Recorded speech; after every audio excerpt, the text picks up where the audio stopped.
ఆంధ్రప్రదేశ్‌లో కరోనా కేసులు రోజురోజుకి నమోదవుతున్నాయి. దానికి సంబంధించిన కేసులు కూడా పెరుగుతున్నాయని చెప్పాలి. మరి తెలంగాణ రాష్ట్రానికి సంబంధించి ఎలాంటి పరిస్థితి ఉంది? కరోనా కేసుల విషయంలో అదేవిధంగా పబ్లిక్ సంబంధించి ఎలాంటి జాగ్రత్తలు తీసుకోవాలి? అనే విషయంపై మనతో పాటు మాట్లాడడానికి Osmania medical college principal doctor Rajarao ఉన్నారు. వారితోటి మాట్లాడదాం. సార్ చెప్పండి. ముఖ్యంగా ఆంధ్రప్రదేశ్‌కి సంబంధించి ప్రెజెంట్ కేసులనేవి పెరుగుతూ వస్తున్నాయి. సో మన దగ్గర పరిస్థితి ఎలా ఉంది? ఏం మాట్లాడతారు? బేసిక్‌గా ఏందంటే ఈ మాన్సూన్ సీజన్ వచ్చినాక అంటే ఈ వాతావరణంలో ఉన్న ఈ మార్పు వల్ల వైరసెస్ ఎక్కువగా వృద్ధి చెందే అవకాశం ఉంటుంది. అందులో ఈ రెస్పిరేటరీ వైరసెస్ అంటాము. సో ఈ రెస్పిరేటరీ వైరసెస్‌లోనే కోవిడ్ కూడా ఒకటి. అంటే ఇన్ఫ్లుయెంజా వైరస్ కావచ్చు, రెస్పిరేటరీ సిన్సిషియల్ వైరస్ కావచ్చు, ఇట్లా one of the respiratory viruses is Covid. So అన్ని రెస్పిరేటరీ వైరసెస్ పెరిగినట్టే మనకి కోవిడ్ కూడా వచ్చే అవకాశం ఉంటుంది. సో కోవిడ్ లేదు రాదు అంటానికి ఉండదు, కానీ బట్ పాండమిక్ లాగా అప్పుడు మనం భయపడేలాగా అన్ని కేసులు రావటం అట్లా అనేది ఉండదు. ఒక్కసారి పాండమిక్ వచ్చిపోయిన తర్వాత ఆ వైరస్ అనేది కమ్యూనిటీలో ఎండమిక్గా ఉండిపోతుంది. అంటే అట్లా ఉండిపోతుంది. ఫర్ ఎగ్జాంపుల్ మనం స్వైన్ ఫ్లూ ఎప్పుడు 2009లో వచ్చింది. ఇప్పటికి కూడా అప్పుడప్పుడు స్వైన్ ఫ్లూ కేసులు కనపడుతుంటాయి మనకి. అట్లనే కోవిడ్ కేసెస్ కూడా అప్పుడప్పుడు మనకు కనిపిస్తూనే ఉంటాయి. అవి మ్యూటేషన్ చెంది వేరే రూపాంతరం చెంది అట్లా కోవిడ్ కేసెస్ వచ్చే అవకాశం ఉంటుంది. కాకపోతే ఇప్పటివరకు మనకు తెలంగాణలో కేసులు నమోదు కాలేదు. సార్ నమోదు కాలేదు. బట్ దానికి సంబంధించిన జాగ్రత్తలు ఏ విధంగా తీసుకోవాలి? దానికి సంబంధించి ఏర్పాట్లు ఏ విధంగా ఉన్నాయి?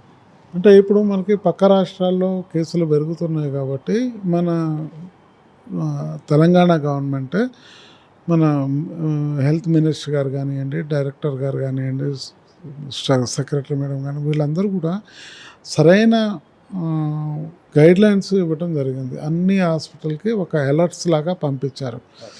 ఆ అలర్ట్స్లో ఏంటంటే బేసిక్గా డయాగ్నోస్టిక్ టెస్టింగ్ కిట్స్ సరిపడా ఉన్నాయా లేవో చూసుకోవటం, దానికి సంబంధించిన మందులు కానీ, దానికి సంబంధించిన బెడ్స్ కానీ, దానికి సంబంధించిన వార్డ్స్, ఎక్విప్మెంట్స్ ఇవన్నీ చూసుకోవాలి అని ఒక అలర్ట్ పంపించడం జరిగింది. సో అన్ని గవర్నమెంట్ హాస్పిటల్స్ కూడా అలర్ట్గానే ఉన్నాయి. సో ఒక్కటేంటంటే పబ్లిక్ భయపడాల్సిన అవసరం లేదు, కానీ కొందరు ఎవరైతే రిస్క్ గ్రూప్ ఉంటారో, అంటే ఎవరు అంటే కోమార్బిడిటీస్ ఉన్నవాళ్ళు, అంటే BP, sugar, liver diseases, kidney problems, cardiac problems, తర్వాత లంగ్కి సంబంధించిన ప్రాబ్లమ్స్, వీళ్ళందరూ కూడా ఆల్కహాలిక్స్, స్మోకర్స్, వీళ్ళందరిలో ఇమ్యూనిటీ అనేది తక్కువ ఉండి ఈ ఎనీ వైరల్ ఇల్నెస్ అనేది అప్పర్ హ్యాండ్ తీసుకొని సివియర్గా అయ్యే అవకాశం ఉంటుంది. కాబట్టి ఎస్పెషల్లీ వీళ్ళు చాలా జాగ్రత్తగా ఉండాలి. వీళ్ళే కాకుండా కోమార్బిడిటీస్ లేకుండా అసలు అన్నీ మంచిగా ఉన్నవాళ్ళు కూడా చంటి పిల్లలు ఉంటారు. చిన్న పిల్లల్లో కానీ, లేకపోతే అబౌవ్ 65 years కానీ, ప్రెగ్నెంట్ లేడీస్ కానీ, వీళ్ళలో ఏ కోమార్బిడిటీస్ లేకపోయినా కానీ వీళ్ళలో కూడా ఆ వైరస్ అనేది తీవ్ర ప్రభావం చూపించే అవకాశం ఉంటుంది. కాబట్టి వాటి ప్రభావం వీళ్ళలో ఎక్కువ ఉండే అవకాశం ఉంటుందని కాదు, కానీ ఉండే అవకాశం ఎక్కువ ఉంటుంది. కాబట్టి వీళ్ళు కూడా కొంచెం జాగ్రత్తలు తీసుకోవాల్సిన అవసరం ఉంది. సార్ ఇప్పుడు ముఖ్యంగా చూసుకుంటే అంటే 2 తెలుగు రాష్ట్రాలు కూడా పక్కపక్కే ఉంటాయి. అంటే జర్నీ అనేది జరుగుతూ ఉంటుంది. మార్గాలకు సంబంధించి కావచ్చు, కనెక్టివిటీ అనేది చాలా దగ్గరగా ఉంటుంది. ఇప్పుడు అక్కడ కేసెస్ పెరుగుతూ వస్తున్నాయి.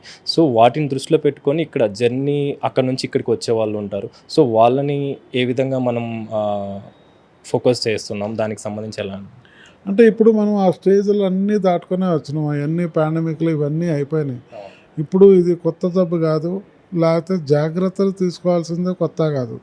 ఈ వైరస్ అనేది అందరికీ అలవాటైపోయింది. ఈ పాండమిక్ సీజన్లో జాగ్రత్తలు కూడా అలవాటైపోయినాయి. ఎట్లా ఉండాలో కూడా అందరికీ తెలుసు. అటువంటి జాగ్రత్తలే పాటించాలి. కానీ ఇప్పుడు ఆ రాష్ట్రం నుంచి ఈ రాష్ట్రానికి కేసులు వస్తున్నాయి కాబట్టి దానికి సంబంధించిన కొత్త నిబంధనలు ఏమీ లేవు. కాకపోతే పాతగా ఉన్న మనం ఎప్పుడైతే జాగ్రత్తలు తీసుకున్నామో, ఎవరైతే సిమ్టమ్స్ ఉంటాయో, అంటే ఇవన్నీ కూడా రెస్పిరేటరీ వైరసెస్ అన్నీ కూడా ఇన్ఫ్లుయెంజా కావచ్చు, కోవిడ్ కావచ్చు, స్వైన్ ఫ్లూ కావచ్చు, ఇవన్నీ కూడా మనకి గాలి ద్వారా, అంటే ఎవరైనా ఆ వైరస్ ఉన్నవాళ్ళు దగ్గినా తుమ్మినా అది తుంపర్ల వల్ల డ్రాప్లెట్ ఇన్ఫెక్షన్స్ అంటాం. దీని ద్వారా స్ప్రెడ్ అవుతుంది. కాబట్టి ఆ సిమ్టమ్స్ ఉన్నవాళ్ళు మాస్క్ పెట్టుకోవాల్సిన అవసరం ఉంటుంది. సో వాళ్ళు ఐసోలేట్ అయిపోతే వేరే వాళ్ళకి స్ప్రెడ్ కాకుండా ఉంటుంది.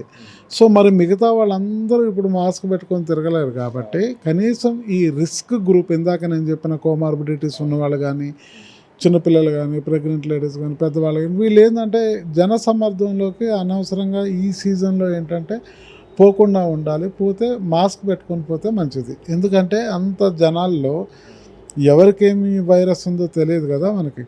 సో దాని గురించి మాస్క్ పెట్టుకుంటే అట్లీస్ట్ మనం ప్రొటెక్ట్ అయ్యి ఉంటాము. అందులో ఇప్పుడు రాబోయే సీజన్లో మనకి అన్నీ కూడా ఇప్పుడు బతుకమ్మలు ఉన్నాయి, తర్వాత ఇవన్నీ ఉన్నాయి కదా, అంటే మనకి బోనాలు సీజన్ ఉంటాయి, తర్వాత వినాయక చవితి వస్తుంది. అంటే వీటన్నిటిలో కూడా జనాలు గుమిగూడే ప్రాంతాలు కదా, అవకాశాలు కదా. ఎప్పుడైనా కానీ మనకి ఇటువంటి స్ప్రెడ్ కాకుండా ఉండాలి అంటే మనం తీసుకునే జాగ్రత్తలే చాలా అవసరం. అంటే ముఖ్యంగా మాన్సూన్ అంటేనే జలుబు, దగ్గు లాంటి సింటమ్స్ అనేవి చాలా ఎక్కువగా కనిపిస్తాయి. అవి కోవిడ్కి సంబంధించిందని ప్రజలు ఎలా గుర్తించాలి? గుర్తించిన వెంటనే హాస్పిటల్కి వస్తే బాగుంటుందనేది ఎలా సూచిస్తారు? అంటే బేసిక్గా ఏంటంటే ఈ లక్షణాలు ఏవైతే ఉన్నాయో, మనం ఏదో ముక్కు కారటం కానీ, జలుబు, దగ్గు, తుమ్ము ఇటువంటివి రావటము, తర్వాత ఆయాసం రావటం కానీ, ఇవన్నీ కూడా అన్ని రెస్పిరేటరీ వైరసెస్లో ఒకేలాగా ఉంటాయి. ఈ లక్షణాలను బట్టి ఇది ఇన్ఫ్లుయెంజా వైరస్, ఇది కోవిడ్ వైరస్, లేకపోతే ఇది స్వైన్ ఫ్లూ వైరస్ అని చెప్పడానికి ఉండదు. ఎందుకంటే ఈ రెస్పిరేటరీ వైరసెస్ అన్ని లక్షణాలు ఒకటేలాగా ఉంటాయి.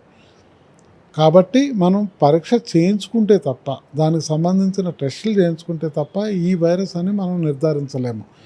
కాబట్టి ఈ వైరల్ ఇల్నెస్, ఈ సిమ్టమ్స్ ఉన్నవాళ్ళు లక్కీగా ఏంటంటే చాలామందిలో ఇవి మైల్డ్ ఇన్ఫెక్షన్స్ ఉంటాయి. చాలా మైల్డ్ ఉండబట్టి వాటంతట అవి తక్కువైపోతుంటాయి. సో అటువంటి వాళ్ళు, ఈ సిమ్టమ్స్ ఉన్నవాళ్ళు మైల్డ్గా ఉన్నప్పుడు ఏం చేయాలంటే వాళ్ళు బెడ్ రెస్ట్ అనేది ఇంపార్టెంట్. తర్వాత ఫ్లూయిడ్స్ ఎక్కువగా తీసుకోవాలి. ఎందుకంటే ఈ వైరల్ ఫీవర్స్లో డీహైడ్రేషన్ ఉండే అవకాశం ఉంటుంది. కాబట్టి డీహైడ్రేట్ కాకుండా రీహైడ్రేషన్ కోసము ఫ్లూయిడ్స్ ఎక్కువ తీసుకోవాలి, బెడ్ రెస్ట్ తీసుకోవాలి. కొంచెం ఫీవరు, హెడేక్, బాడీ పెయిన్స్ లాగా ఉండే అవకాశం ఉంటుంది. కాబట్టి అటువంటిప్పుడు పారాసిటమాల్ లాంటివి తీసుకోవచ్చు. వీటితోటి తగ్గకుండా 3-4 డేస్ అయినా కానీ, సివియర్గా అవుతున్నా కానీ, లేకపోతే ఆయాసం వస్తున్నా, ఆక్సిజన్ సాచురేషన్ పడిపోతున్నా, ఇటువంటి సిచ్యువేషన్స్లో మాత్రం సెల్ఫ్ మెడికేషన్ పనికిరాదు. దగ్గరలో ఉన్న హాస్పిటల్కి డెఫినెట్గా పోవాలి. అది ఏ రకమైన వైరస్ నిర్ధారించుకోవాలి. దానికి సంబంధించిన మందులు వాడుకోవాల్సి ఉంటుంది. సార్, ముఖ్యంగా చివరిగా ఇప్పుడున్న సిచ్యువేషన్లో ఆల్రెడీ అక్కడ కేసులు పెరుగుతున్నాయి కాబట్టి ఇక్కడ ప్రజలు పానిక్ అయ్యే అవకాశం కనిపిస్తుంటుంది. అంటే ఎంత మనం జాగ్రత్తలు చెప్పినా కూడా పానిక్ అయ్యే అవకాశం కనిపిస్తుంది. సో వాళ్ళకి ఎలాంటి సూచనలు చేస్తారు? ఏ విధంగా ఉంటే బాగుంటుందని అంటారు?